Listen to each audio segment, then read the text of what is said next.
तीन बहनों की लालची भाभी। करिश्मा, रेशमा और मनीषा तीन बहनें हैं। उनका एक भाई भी है, मयंक।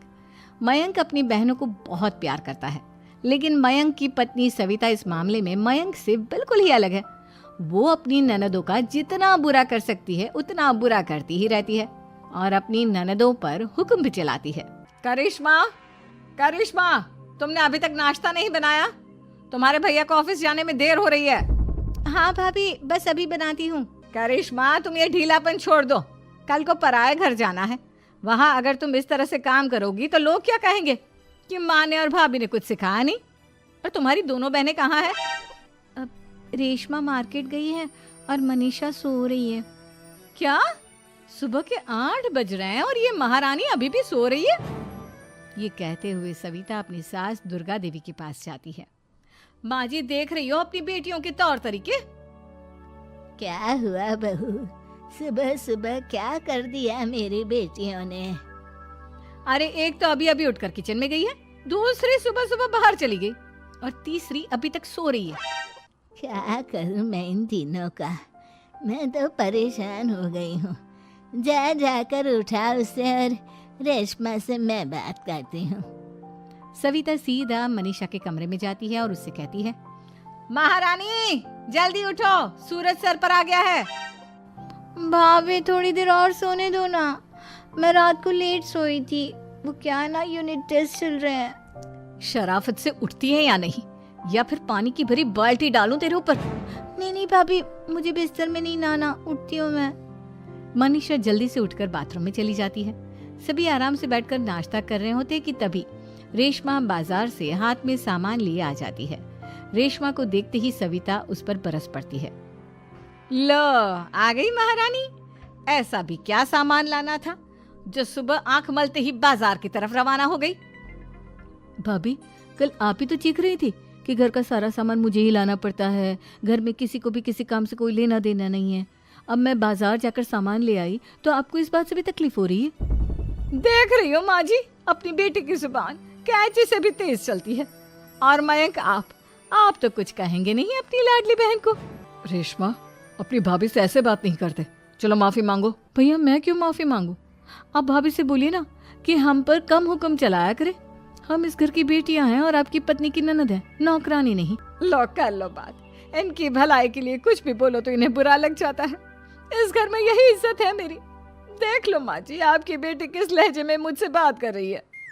सविता वहां से चली जाती है। मयंक को बहुत गुस्सा आता है, वो भी वहां से चला जाता है।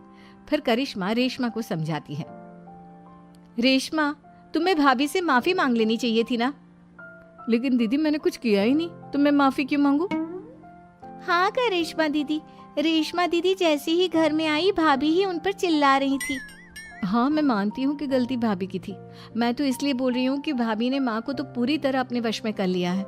वो हमारी बात सुनती ही नहीं। मयंक भैया हमारे लिए हमेशा खड़े रहते हैं, इसलिए उनकी बात का मान तो तुम्हें रखना चाहिए था ना। कोई फायदा नहीं दीदी, कुछ दिनों की बात और है, भाभी उन्हें भी हमारे खिलाफ भड़का देंगी।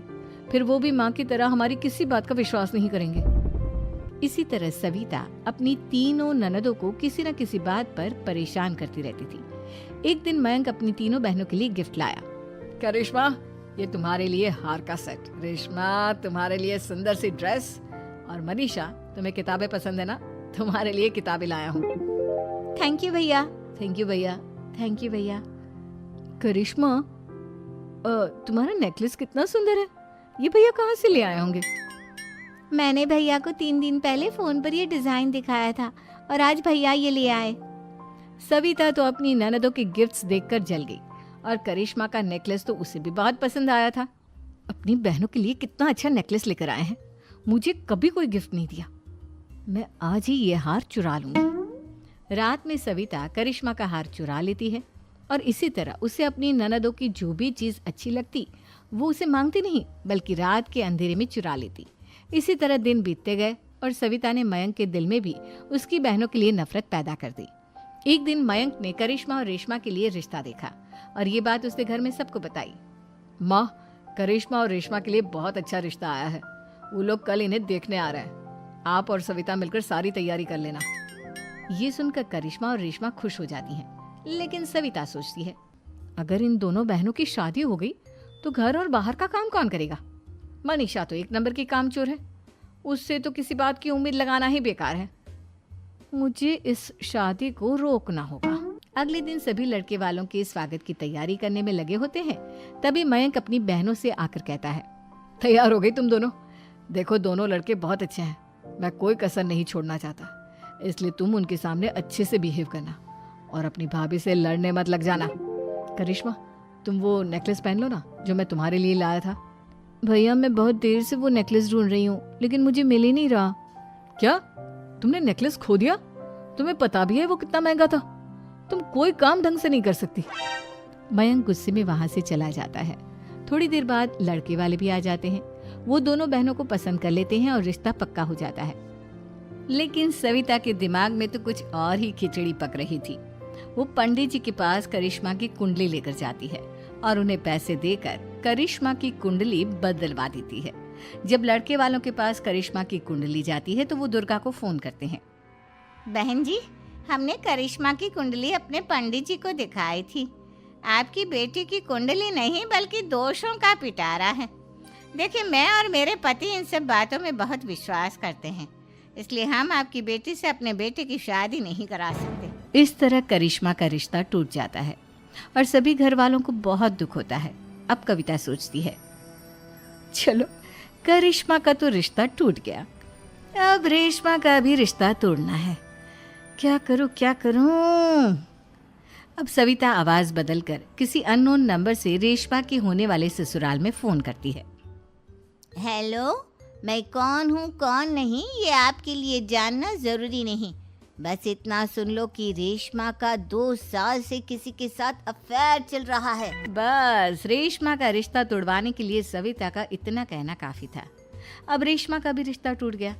मयंक और दुर्गा देवी ने रेशमा को खूब खरी खोटी सुनाई और उससे बार बार उस लड़के के बारे में पूछने लगे। आप दोनों मुझे क्यों परेशान कर रहे हो? अरे कोई लड़का होगा मेरी लाइफ में तो मैं बताऊंगी ना, जब कोई है ही नहीं तो कहाँ से लाऊं मैं कोई लड़का?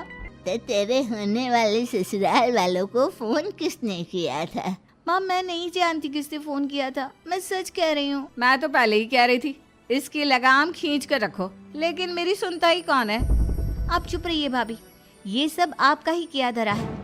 अब तीनों बहनों को विश्वास हो जाता है कि ये सब उनकी भाभी ही कर रही है। तीनों बहनें अपनी भाभी को सबक सिखाने के लिए एक वकील कर लेती है और घर में हिस्सा मांगना। देखो भैया, माँ बाप की जायदाद में जितना बेटों का हक होता है उतना ही बेटियों का, इसलिए इस घर के 4 हिस्से होंगे और हमें अपना हिस्सा चाहिए।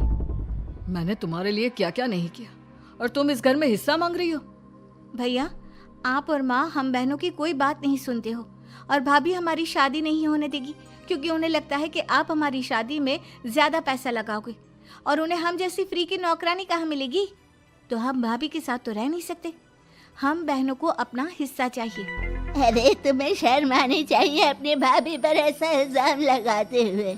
वो तुम्हारे बारे में कितना सोचती है। हाँ माँ, भाभी हमारे बारे में बहुत सोचती है, दिन रात बस यही सोचती रहती है कि किस तरह से अपनी तीनों ननदों को परेशान करूं और कभी मुझे पढ़ने भी नहीं देती। दोनों बहनों का रिश्ता भी तो इन्होंने ही तोड़वाया है और रात में हमारे कमरे में आकर हमारी चीजें भी चुराती हैं। इसी तरह सविता की तीनों ननदें अपनी बात पर अड़ी रही। अब कोर्ट में तारीख भी शुरू हो गई। जब सविता को लगा कि उसकी तीनों ननद इतनी आसानी से नहीं मानने वाली, तो उसने अपने पति और सास को सारी सच्चाई बता दी और अपनी तीनों ननद से माफी मांगी। मयंक और दुर्गा को भी अपनी गलती का एहसास हो गया। अब सविता खुद करिश्मा और रेशमा के लिए अच्छा रिश्ता ढूंढती है और उनकी शादी करवाती है।